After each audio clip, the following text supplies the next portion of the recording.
Texas Senator Ted Cruz, chairman of the Commerce Committee, is introducing some AI legislation on Capitol Hill this morning. He joins us exclusively with our CNBC Washington correspondent, Emily Wilkins. Take it away, Emily.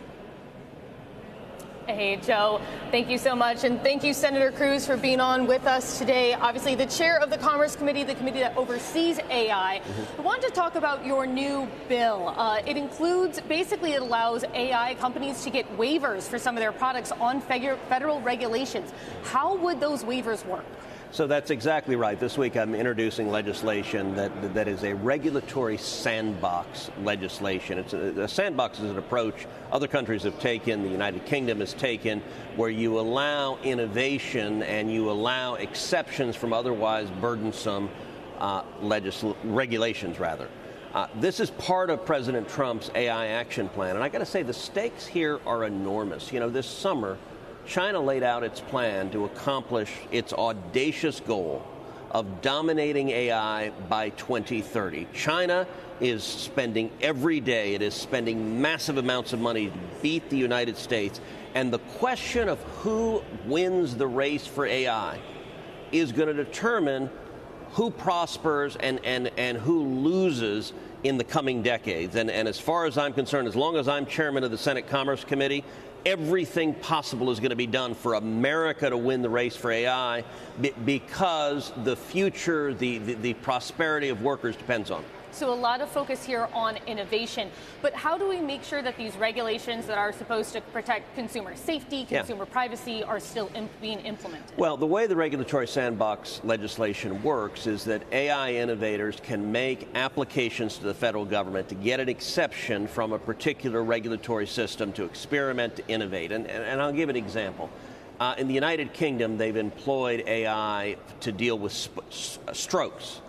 And they've ended up tripling the rate of returning to functional independence, so helping people recovering from a stroke, getting back healthy. In the United States, it's incredibly difficult to innovate because the HIPAA laws are so constraining that accessing the medical data is difficult. That's an example where if you could get an exemption, and the way the legislation is written, you would apply to the federal government for an exemption for a particular regulation. The federal government would grant those, but then would report periodically to Congress specifically what regulations were granted exemptions so that you would have ongoing oversight. But the purpose of this, one country or another is going to win this race for AI. And if we constrain our innovators here, it's going to be other countries rather than America. We can't let that happen. And Senator, this is just one part, I know, of a larger plan that you have on AI. What other legislation can we expect to be coming?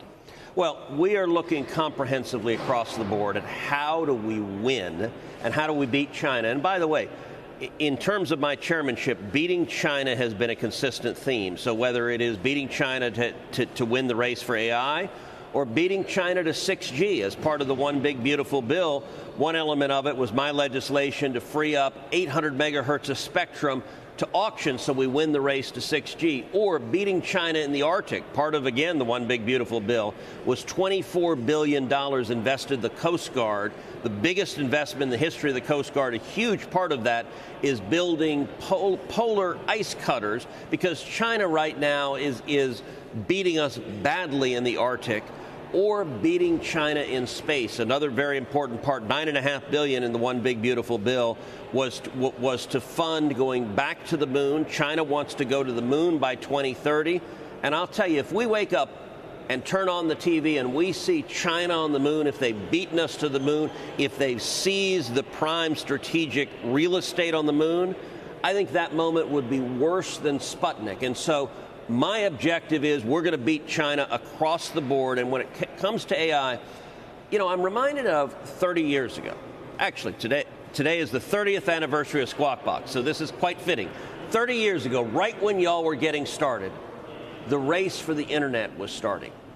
And Bill Clinton, obviously a Democrat, signed an executive order that embodied a light touch regulatory approach to the internet. At the same time, Europe, the EU, decided to go down the road of a very heavy-handed prior approval regulatory approach. The consequences were maddening. And in 1993, the American economy and the European economy were virtually identical. Today, the American economy is more than 50% larger than the EU, and the two drivers of that are tech and the shale revolution. We won the race for the internet. We've got to win the race for AI. And Senator, I know you also talked about preemption before. Just very quick, yes or no, are you going to be able to offer something else on preempting state laws? Absolutely. We're moving forward. We're working hand in hand with President Trump, with David Sachs in the White House, because if you end up having Gavin Newsom and Karen Bass and Comrade Mamdani setting the rules for AI, it's a sure way to ensure we lose to China.